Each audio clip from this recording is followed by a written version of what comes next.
오늘 하나님께서 우리에게 주신 말씀은 마태복음 16장 13절로 20절까지의 말씀입니다.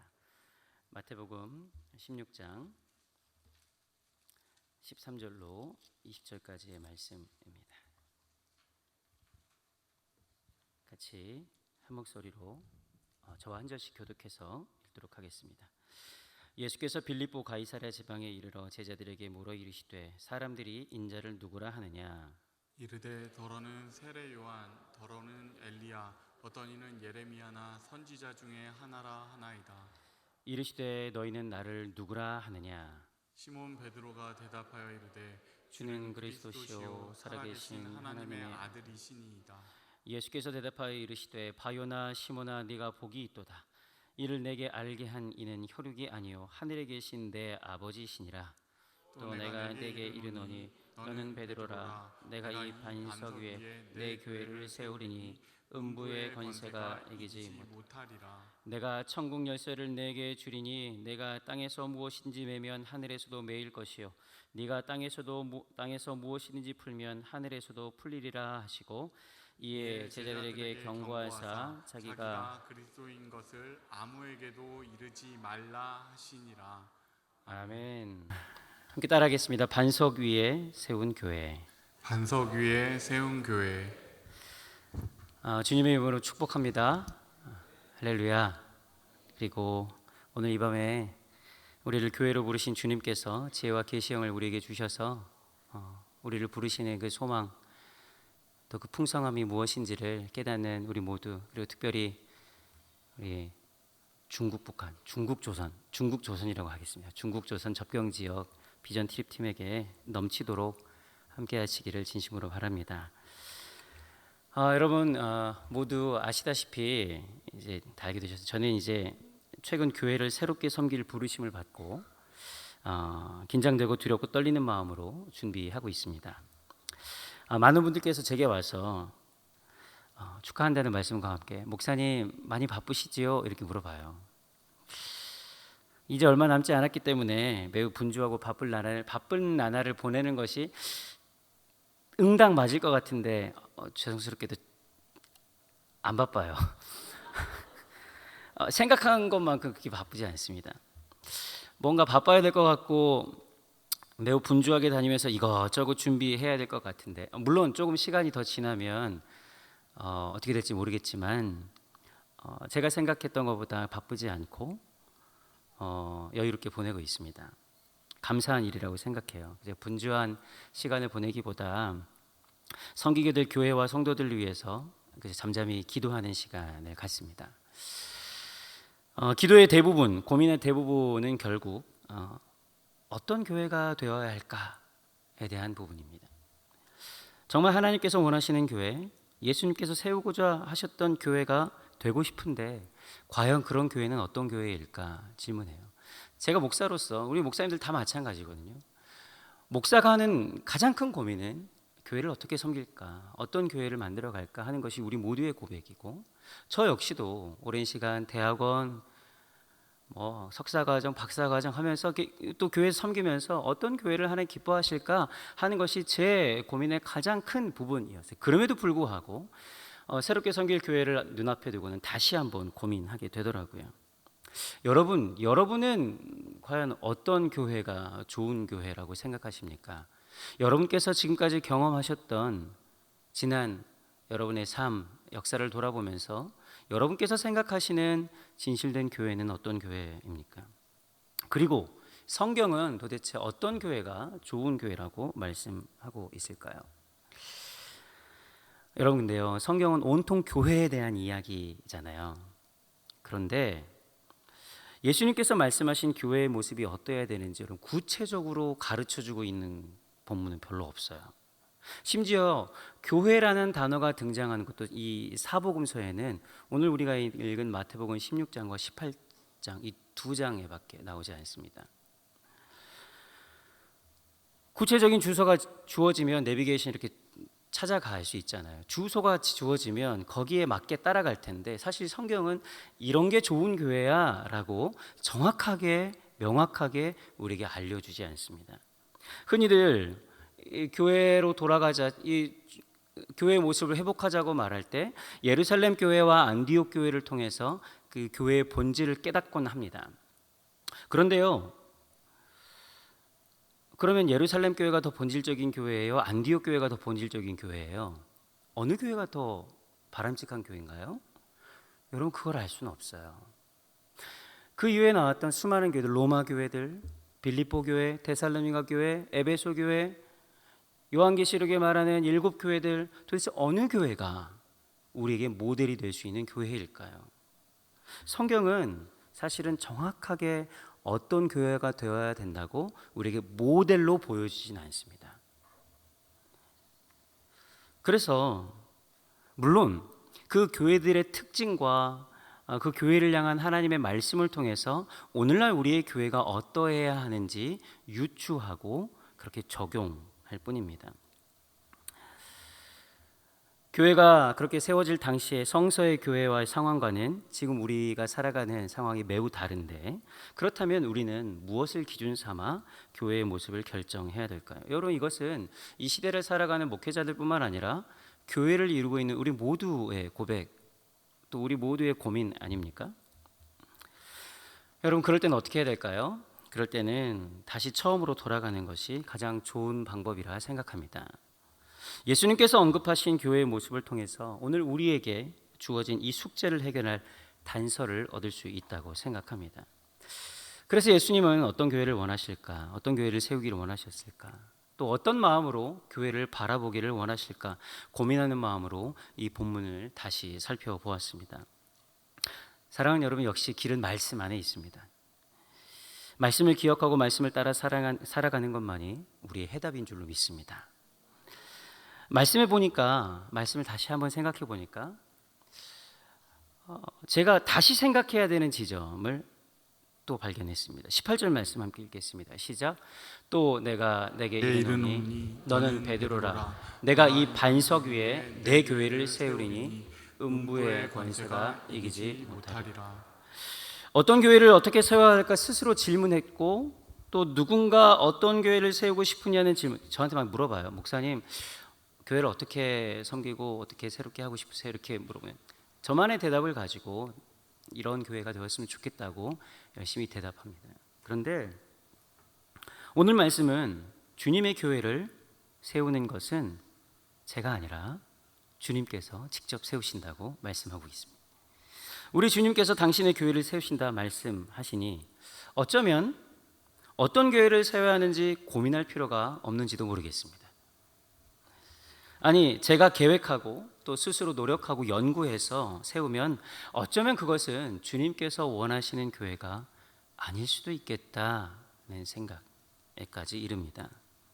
그래서 겁도 나고 다시 기도를 바꿨습니다. 주님께서 주님의 교회를 세우십시오. 주님의 사람들을 모으시고 보내셔서 하나님 기뻐하시는 교회를 세워주십시오. 그렇게 기도하니까 마음이 사실 한결 가볍습니다. 그런데 그렇다고 우리가 해야 하는 일이 없는 걸까요? 그렇진 않은 거죠.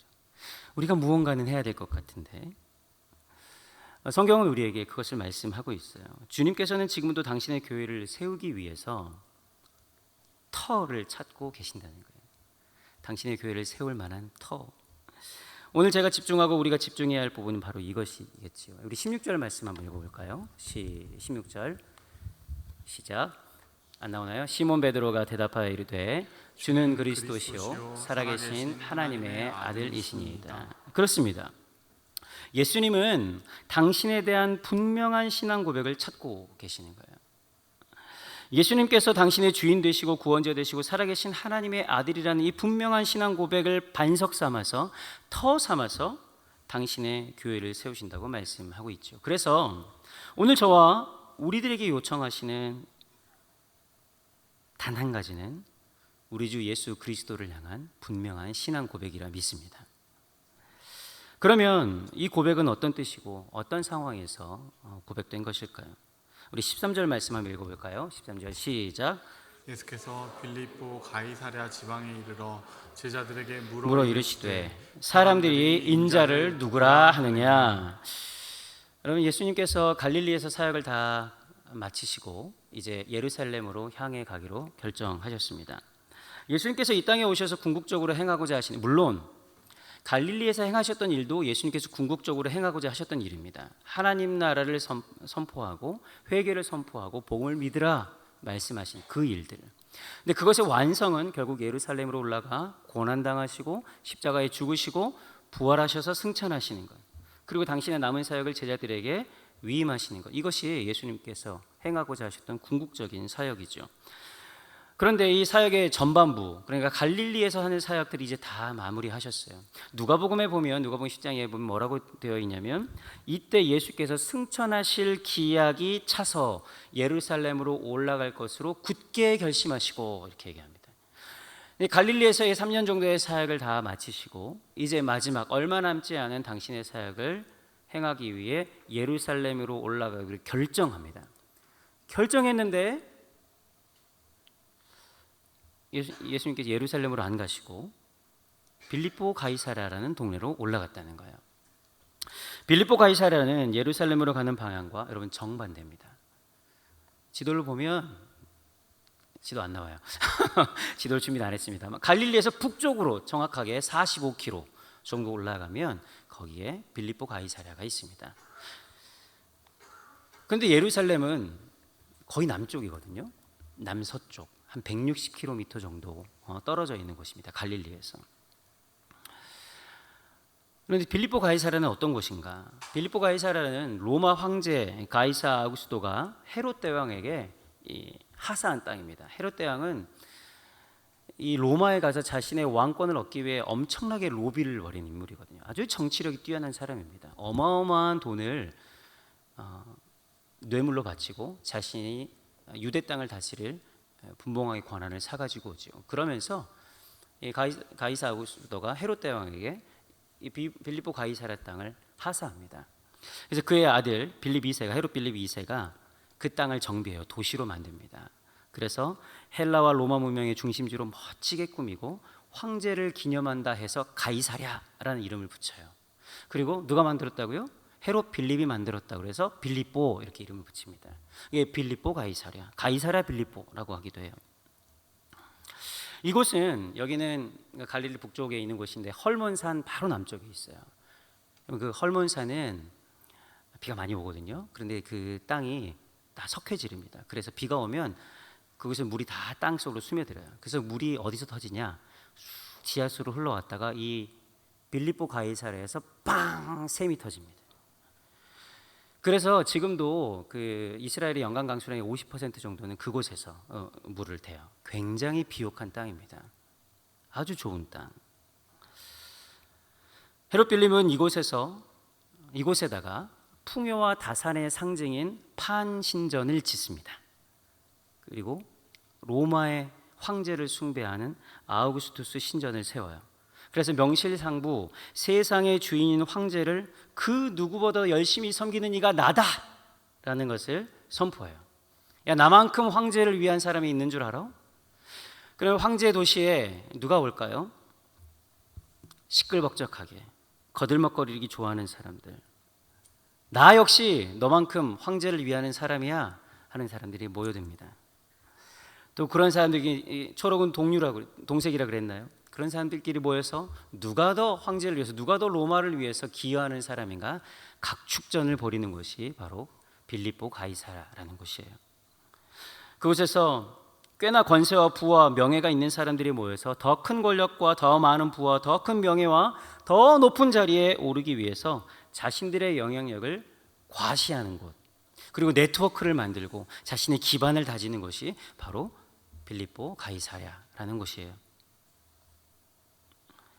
그러니까 높은 사람들이 모이니까 높은 사람들 눈에 들기 위해서 또 얼마나 많은 사람들이 모이겠어요. 그래서 서로가 눈에 들려고 모략과 술수가 난무하는 곳입니다.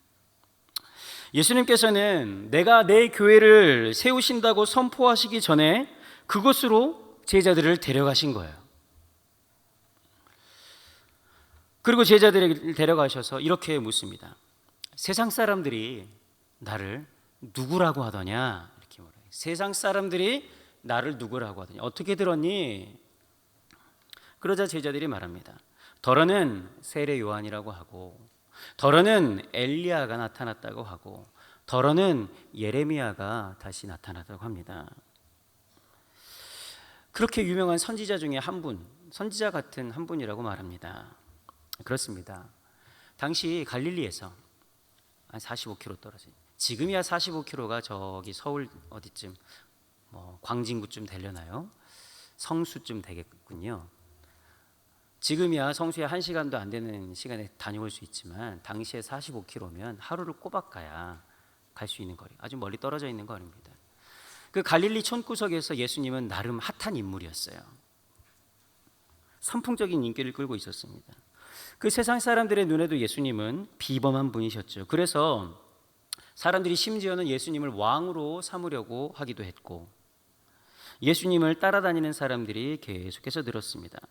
제자들은 예수님을 따라다니면 단단히 한몫 챙길 수 있겠다는 생각으로 자신의 것을 버리고 예수님을 따라 나서기도 했죠. 그리고 예수님 곁에 있으면 언제나 좋은 일이 생겼기 때문에 예수님 곁에 머물고 싶어 했어요. 꽤 유명하신 분. 오늘 본문처럼 당시 사람들은 예수님을 죽은 세례 요한이 다시금 살아난 존재, 혹은 엘리야처럼 영향을 미칠 수 있는 그런 대단한 사람이라고 갈릴리에 있는 사람들은 그렇게 생각했다는 거예요. 하지만 거기까지예요. 세례 요한과 엘리야와 예레미야가 대단한 선지자이긴 하지만 그들이 가지고 있었던 공통점이 있습니다. 그것은 세례 요한은 왕에게 목배임을 당한 사람이에요. 엘리야는 아합 왕이 죽이겠다고 얘기하니까, 이세벨이 죽이겠다고 하니까 저 멀리 시내산까지 도망가 버린 인물이에요. 예레미야는 당시 멸망해가는 이스라엘 백성의 왕들을 상대하면서 왕에게 간곡하게 요청했지만 왕들의 마음조차 돌릴 수 없었던 사람이에요. 대단한 선지자이긴 하지만 세상 권력 앞에는 어쩔 수 없는 인물. 사랑하는 여러분, 세상 사람들이 예수님을 바라보는 방식은 바로 이와 같습니다. 예수님을 온 세상의 주권자요, 새로운 질서를 세우실 분으로 보는 것이 아니라 그가 우리에게 어떤 유익을 주는가, 그가 우리에게 어떤 영향력을 미치는 사람인가, 거기에 관점이 있어요. 관심이 있어요. 세상 사람들이 예수님을 바라보았던 그 방식은 로마의 주권자들이 누가 더 권력이 있는가, 누가 더 인기가 있는가, 누가 더 능력이 있는가를 평가하는 방식과 똑같은 눈으로 예수님을 바라보았던 거예요. 그리 다르지 않아요. 여러분, 로마는요 철저하게 그들이 가지고 있었던 재력과 인기와 명예를 통해서 높은 자리에 올라가는 구조입니다. 로마 시민들은 자기가 가지고 있는 그 개인 재산으로 전쟁이 나면 군사를 일으켜요. 그 무장도 자기 돈으로 하는 거예요. 그래서 자기가 데려갈 수 있는 시민들이 많이 데려가면 이 사람이 로마에 기여한 바가 크다 하고 그에게 권력을 줍니다. 그 돈을 많이 벌면, 돈이 많이 있으면 왕의 자리도 살 수 있는 거예요. 로마가 그래요. 그리고 어떻게 보여주는가가 매우 중요한 사회가 바로 로마였던 거죠. 그러니 예수님께서 그들에게 오셔서 하나님 나라를 선포해도 그들에게 당장의 이득이 생기지 않으면 별로 관심을 두지 않는 거예요. 놀라운 기적을 행하셨다 그래도 자기 수하들 보내서 예수님이 어떤 일을 했는지 알아봐라. 예수님이 그들에게 나는 요나의 기적밖에 보일 것이 없다. 예수님 별 볼 일 없구만 이렇게 생각하는 거죠. 그러니 예수님께서 말씀하시는 하나님 나라에는 별로 관심이 없는 사람들. 사랑하는 여러분, 오늘 예수님께서 제자들을 데리고 굳이 빌립보 가이사랴 지방에 오신 이유가 바로 바로 여기에 있습니다. 세상 사람들은 나를 대단한 위인으로 여기는데 너희는 나를 누구라고 하느냐? 이 질문하기 위해 45km, 왕복 90km나 되는 거리를 가셨습니다. 여러분, 갈릴리에서 그 질문을 할 수는 없었을까요? 갈릴리에서도 충분히 그 질문을 할 수 있지 않았을까요? 그런데 빌립보 가이사랴는 갈릴리 지역과는 달랐습니다. 여러분, 갈릴리에서는 예수님이 유명한 사람이라고 그랬잖아요. 예수님을 따르는 무리도 아주 많았어요. 그러나 이 빌립보 가이사랴는 온통 세상의 원리, 세상에서 가장 잘 나가는 사람들, 성공의 법칙에 빠삭한 사람들, 주눅이 들 만큼 위세와 권세가 있는 사람들 그 앞에서 예수님은 제자들의 고백을 듣고 싶었던 것 같아요. 세상을 다스리는 주권자는 로마 황제라고 선포하는 그 땅에서 예수님은 제자들에게 물으십니다. 너희는 나를 누구라고 하느냐? 주변 모든 사람들이 예수님의 비범함을 알아보고 그에게 와서 병고침을 받고 예수님은 놀라운 분이시라고 하나님의 아들일 수도 있겠다고 하는 분위기가 팽팽한 곳에서는 그 자신의 신앙을 고백하기가 어쩌면 훨씬 쉬울지 몰라요. 그러나 그런 현장이 아니라 세상의 모든 중심은 로마 황제와 그가 섬기는 신들에게 있음을 상징하는 그 이름 자체가 시저, 카이사리 아니겠어요? 그곳에서 세상의 모든 부유함과 허름으로 무장한 이 이방 신전 앞에서 수많은 사람들이 성공하려면 돈이 있어야 된다고, 외모도 뛰어내야 되고 가진 술수와 방법도 써야 된다고, 그리고 일단은 네가 차지하고 봐야 된다고, 남들에게 양보할 거 없다고, 그렇게 착해 빠져서 원하는 것을 얻을 수 없다고, 이렇게 말하는 그 현장에서 너희는 나를 누구라고 하느냐 질문하시기 위해, 그리고 그 대답을 듣기 위해 이 먼 곳까지 제자들을 데리고 온 것이죠. 사랑하는 여러분, 이 질문은 오늘 우리들에게도 하시는 질문이라 믿습니다. 그리고 저에게도 하는 질문입니다. 우리 신앙은 마음 편하고 어떻게 말해도 부담이 없는, 마치 이렇게 여러분 저녁에, 금요일 저녁에 와서 예배당에서 나랑 똑같이 믿음 고백하는 사람들끼리 앉아서 예수는 누구십니까? 그분은 누구십니까? 예수 그리스도 하는 그런 편안한 환경이 아니라 우리의 치열한 삶의 한복판에서 우리의 목숨과 내일의 삶을 좌지우지할 수 있는 이 절체절명의 순간, 지금 내 자리와 내가 지금 차지하고 있는, 지키고 있는 내 자리와 삶을 위해서 거짓과 불의 앞에서 눈 감도록 압력을 넣는 자리. 야, 너만 착하다고 그렇게 살지 마. 물이 깨끗하면 물고기가 안 사는 법이야. 조금씩 야, 사람 너무 깨끗하게 살면 그거 교만하다. 온갖 세상에서 들리는 소리 그래요. 그러면서도 이 신앙 하나 지켜보려고 최선을 다해 노력하는데 주변의 모든 사람들이, 또 예수를 믿는다고 내가 알던 사람들마저도 이 결정적인 순간에는 자신의 모습을 감추는 것을 보고 내가 이렇게 살아가는 것이 무슨 큰 영향이 있나 싶은 이 무기력한 순간에 너희는 나를 누구라 하느냐. 계약해야 되는데 계약 당사자가 앞에서 커미션을 요구해요. 그럼 어떻게 해야 돼요? 뒷거리를 해야 돼요. 조금만 눈 감으면 편하고 좋은 위치를 차지할 수 있다고 하니 조용하라고. 그럼 우리 어떻게 해야 돼요? 아무도 보지 않은 그곳에서 이 내면의 욕심과 하나님이 진짜 계시는 거야? 하는 이 의심하는 마음이 스물스물 올라오는 그곳에서, 여러분 거기에서 지금 하시는 질문이에요. 여러분 이 질문은 결코 가볍지 않습니다. 내가 어떤 가치를 가지고 살아가는 사람인지 내 정체를 묻는 질문이기 때문에 그래요. 사랑하는 거룩한 빛 운정교회 성도 여러분, 그리고 북중 접경 지역에서 숨어서 예배하는 성도들을 위로하고 살피기 위해 오늘 떠나는, 월요일에 떠나는 비전 트립 팀 여러분, 우리는 살아가다 보면 이런 순간을 맞닥뜨리게 됩니다. 여전히 예수를 믿고 있고 매주 예배를 드리는 자리에 최선을 다해서 참석하고 때로는 세상 앞에서 그리스도인이라고 말하고 그렇게 살아가려고 노력하기도 하지만 결정적인 선택으로 눈앞에서 내 삶과 미래가 결정되는 그때 보장된 세상의 원리를 따를 것이냐, 아니면 그리스도인으로서 여전히 내 정체를 지키며 살아가야 되는지 우리는 고민합니다. 바로 그때 우리는 기억해야 됩니다. 예수 믿는 답답한 것들이라는 비난은 여러분 우리를 향한 비난이 아니라 우리 주님께서 이런 상황에서도 너는 나를 누구라고 하느냐는 예수님의 사랑의 질문이라는 것을 말입니다. 이전에도 비슷한 말씀을 전했던 적이 있습니다. 너는 나를 누구라 하느냐는 이 질문은 너는 누구냐? 라는 질문이랑 똑같은 거예요. 과연 나는 무엇을 위해 살아가고 어떻게 살아가고 있느냐 하는 질문이죠. 무엇이 여러분 삶 가운데 가장 중요합니까? 우리는 모두 예배자예요.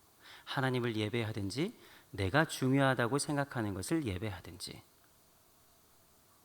여러분의 삶에 가장 많은 시간과 가장 많은 물질과 가장 많은 관계를 투자하는 것, 여러분 그것이 여러분이 예배하는 것입니다.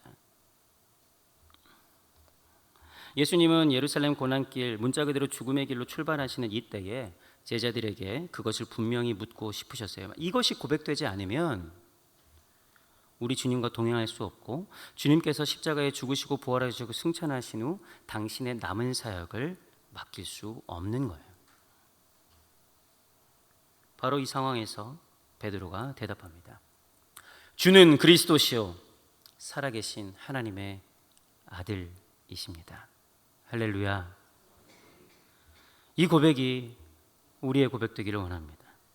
다른 제자들이 대답할 틈을 주지도 않고 온 힘을 다해 베드로가 고백합니다. 비록 그것이, 그 고백이 자신도 알지 못하는 고백일지라도 우리 주 예수 그리스도께서는 나의 주인이시오 나의 하나님 되십니다.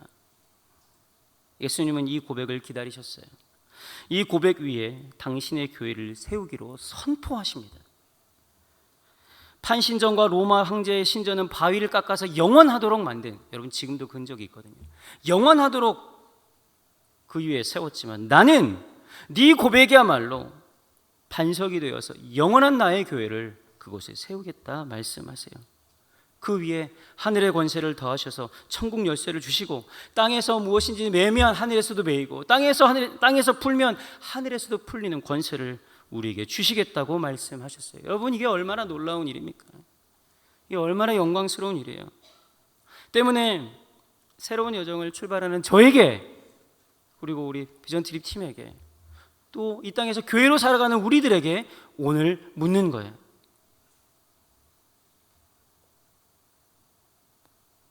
세상은 교회를 더 이상 매력적인 곳으로 여기지 않습니다. 왜 교회를 가야 하느냐? 질문합니다. 왜 교회로 살아야 하느냐? 질문하는 이때에 교회가 이렇게 많은데 또 교회를 세워야 되냐? 우리가 받는 질문 아니에요. 교회가 힘을 잃어가고 내일의 전망이 어두운 이때에 너는 어떻게 너의 마음을 고백하겠느냐?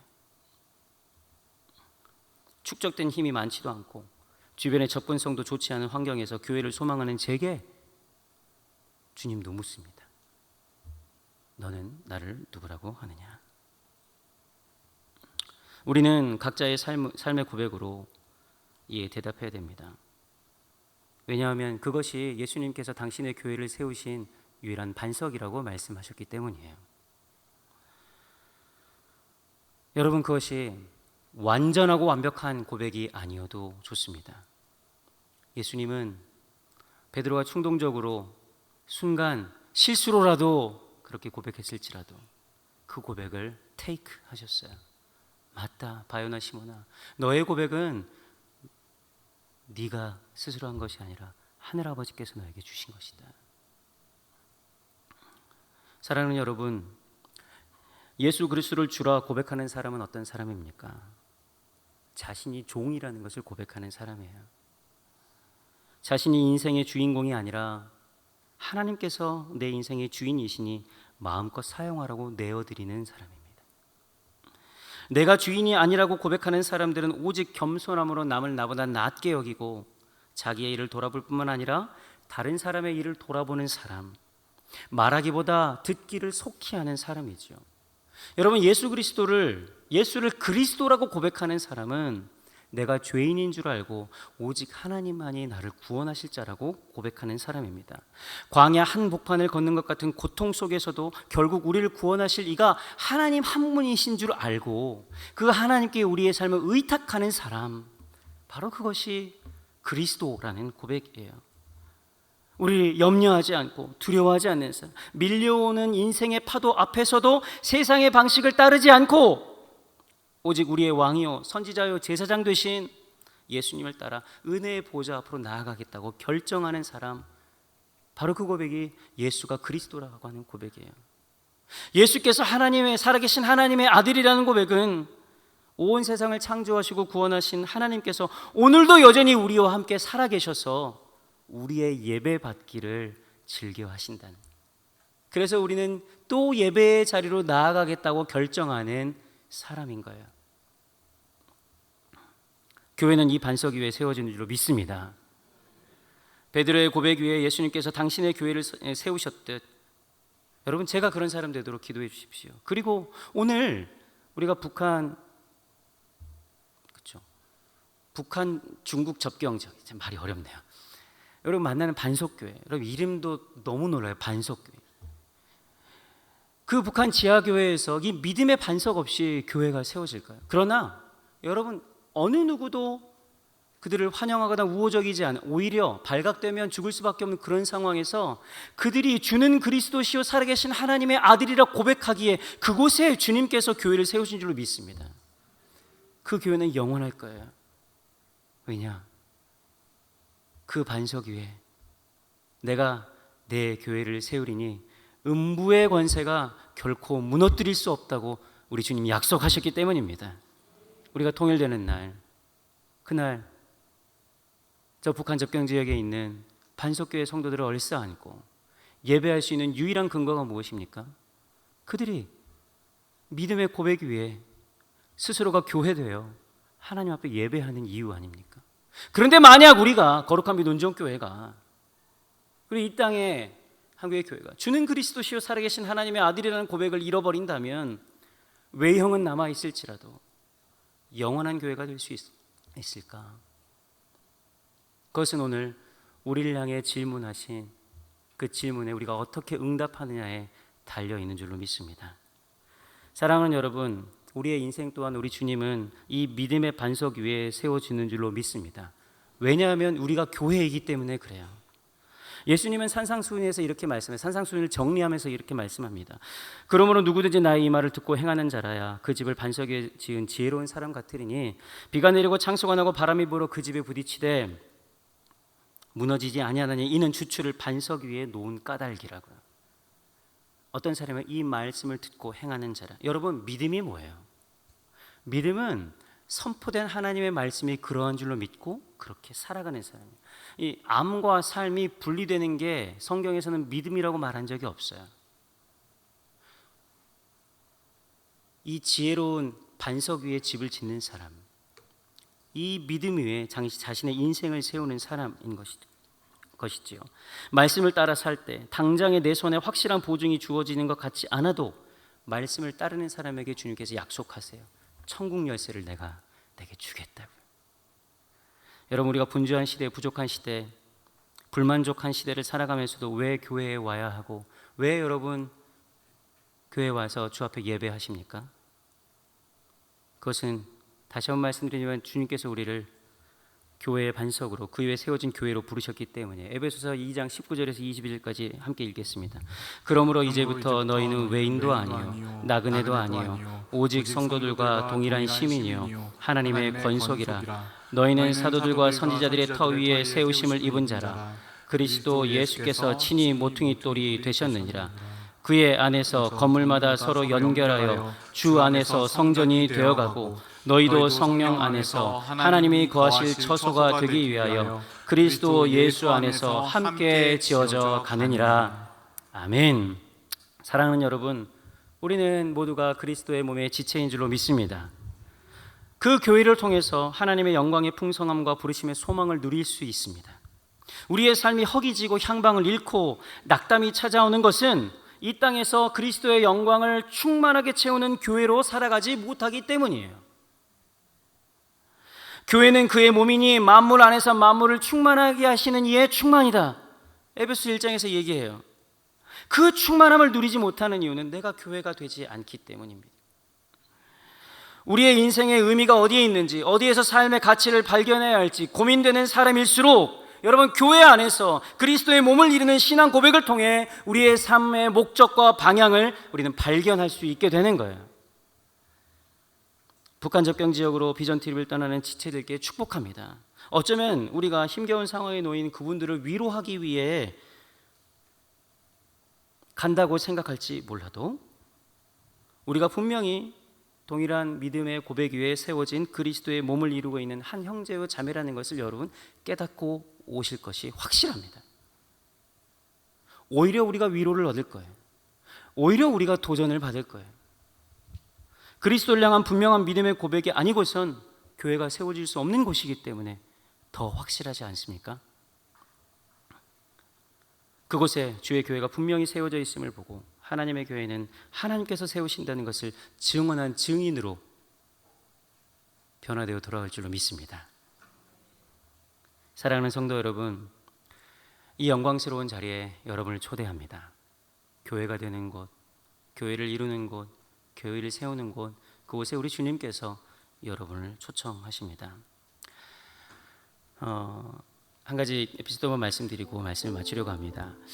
2014년에 제가 이제 행정사역하고 어린이 사역하고 그렇게 지내다가 갑자기 교회에서 청년부를 하라고 말씀을 하셔서 사실 좀 당황을 했어요. 다른 사역을 좀 해야 되겠다 생각하고 있었는데 그것도 없는 공동체 34부터 40까지 이제 청년들이 나이가 많아지니까 그 그때 같이 있던 청년들 여기 계시네요.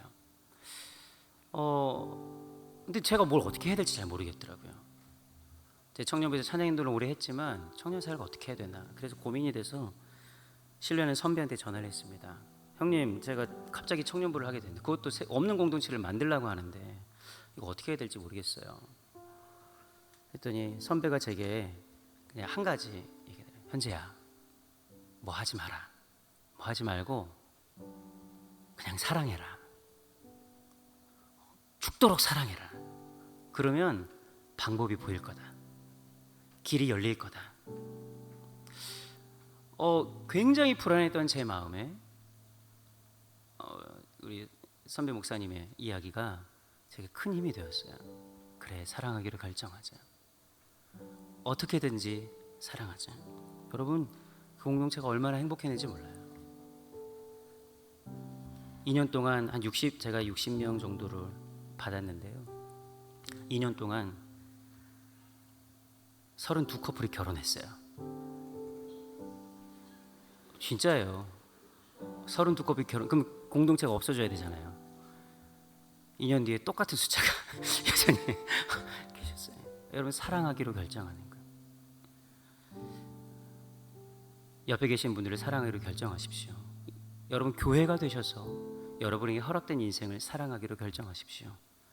그 안에 우리 주님 주신 소망이 분명하게 발견될 줄로 믿습니다. 우리